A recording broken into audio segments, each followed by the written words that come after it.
گزشتہ دنوں اسرائیلی منظور کردہ نسل پرستانہ قانون کے تحت غاصب صہیونی حکومت کسی بھی عرب قیدی کی شہریت ختم کر سکے گی۔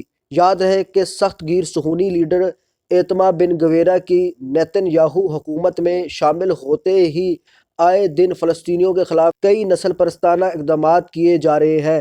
نئے قانون کی روح سے اسرائیل کی سرحد میں جو عرب باشندے قید میں ہیں ان کی شہریت کو ختم کیا جا سکتا ہے۔ یاد رہے کہ اسرائیلی حدود میں بھی کئی فلسطینی باشندے مقیم ہیں جو اسرائیل کے قیام سے پہلے یہاں کی شہریت رکھتے ہیں، یعنی ان کے آباء و اجداد یہیں رہتے تھے۔ ان میں سے کئی احتجاج کے سبب تو کوئی کسی اور الزام میں جیلوں میں ڈالے جاتے ہیں۔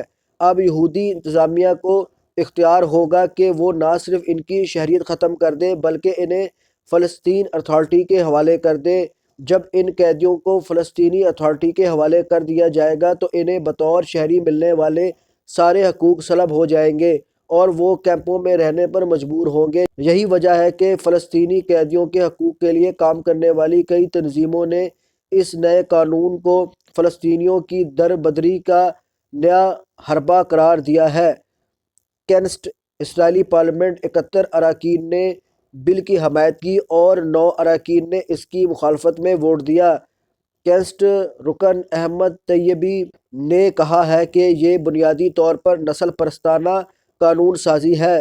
2 روز قبل کینسٹ کمیٹی نے ان بلوں کے لیے قانون سازی کے اقدامات کو آگے بڑھانے کی منظوری دی تھی۔ یاد رہے کہ چند روز قبل ہی کریم یونس نامی فلسطینی قیدی 40 سال کے عرصے کے بعد اسرائیلی قید سے رہا ہوئے تھے جنہیں وزیر بن گویرہ نے اپنی شہریت ترک کرنے کے لیے کہا تھا۔ اس کے بعد یہ بل منظور کیا گیا ہے۔ فلسطینی کمیشن برائے امور اسیران نے اس قانون کی شدید مذمت کی اور کہا کہ قابض اسرائیل اپنے فوجی، سیاسی اور دیگر تمام اقدامات سے قیدیوں کے خلاف اپنی خوفناک کارروائیوں سے باز نہیں آ رہا۔ کمیشن کے مطابق قابض حکومت جبر، تشدد اور قیدیوں کے حقوق کے خلاف ورزی کے طریقے استعمال کرنے کے باوجود مطمئن نہیں بلکہ وہ ان سے وطن کی آزادی کے لیے سیاسی اور قانونی حق بھی چھیننے کی کوشش کر رہا ہے۔ حماس کے لیڈر اور سابق اسرائیلی قیدی مصطفیٰ ابو عرہ نے بتایا کہ غاصب اسرائیلی وزیر بن جبیر کی فلسطینی قیدیوں کے خلاف پابندیاں لگانے اور قوانین بنانے کی کوشش ناکام ہوگی۔ حماس لیڈر ابو عرہ نے زور دے کے کہا کہ بن جبیرہ کے منصوبے قیدیوں کے استقلال، عزم اور ثابت قدمی سے ناکام ہوں گے۔ خیال رہے کہ اسرائیل اپنے قیام کے وقت سے ہی اپنے غیر آئینی اور مدعوم وجود کو حقیقت میں بدلنے کے لیے نسل پرستانہ دستور سازی کا سہارا لیتا رہا ہے۔ نیا قانون بھی اسی سلسلے کی تازہ کڑی ہے۔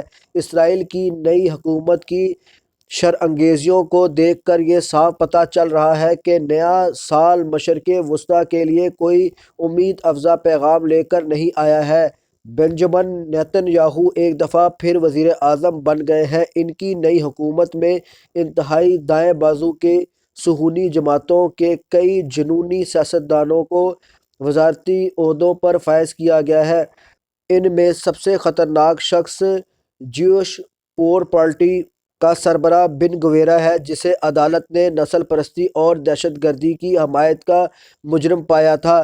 گویرہ صہیونی نسل پرست میر کہانے کا چیلا ہے۔ اس کا سیاسی نظریہ کتنا خطرناک ہے اس کا اندازہ آپ اس بات سے لگا سکتے ہیں کہ اس کی تنظیم پر اسرائیل میں پابندی عائد کر دی گئی اور امریکہ نے اسے دہشت گرد گروپ قرار دے دیا تھا۔ بن گویرہ نہ صرف غرب اردن اور غزہ کے فلسطینیوں بلکہ اسرائیل کے عرب شہریوں سے بھی اتنی نفرت کرتا ہے کہ انہیں ملک بدر کرنے کا مطالبہ کرتا رہتا ہے۔ اس نے عہدہ سنبھالتے ہی مسجد اقصیٰ کا دورہ کر کے اپنے ناپاک عزائم کا اعلان کر دیا۔ اس کی اس حرکت کا مقصد نہ صرف مقبوضہ فلسطینی علاقوں بلکہ پورے مشرق وسطیٰ کو ایک بار پھر آگ میں جھونکنا ہے۔ معاملہ اتنا گمبھیر تھا کہ اقوام متحدہ کی سلامتی کونسل کے ہنگامی اجلاس میں اس پر تشویش کا اظہار کیا گیا اور اسرائیل کے سرپرست امریکہ نے بھی اسے تلقین کی کہ مسجد اقصیٰ کی موجودہ صورتحال میں کسی قسم کی تبدیلی یا کوئی بھی یک طرفہ کارروائی واشنگٹن کے لیے ناقابل قبول ہے۔ نیتن یاہو حکومت نے یہ اعلان کر کے مغربی کنارہ سمیت اسرائیل کے تمام علاقوں پر صرف یہودیوں کا حق ہے جسے کوئی ان سے نہیں چھین سکتا، اپنے ناپاک ارادے پہلے ہی ظاہر کر دیے ہیں۔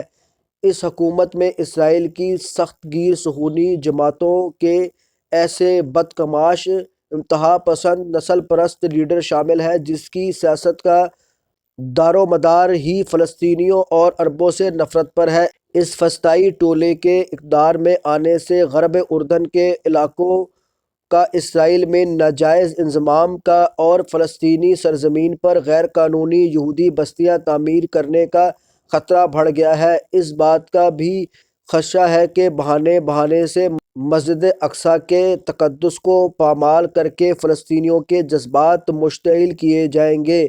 حماس یا کوئی اور تنظیم اگر احتجاج کرے گی تو اس کا بہانہ بنا کر غزہ کو ایک بار پھر تاراج کیا جائے گا، ایک بار پھر گھروں کو زمین بوس کیا جائے گا، ایک بار پھر بدنصیب باپ اپنے معصوم بچوں کے جنازے اٹھاتے نظر آئیں گے۔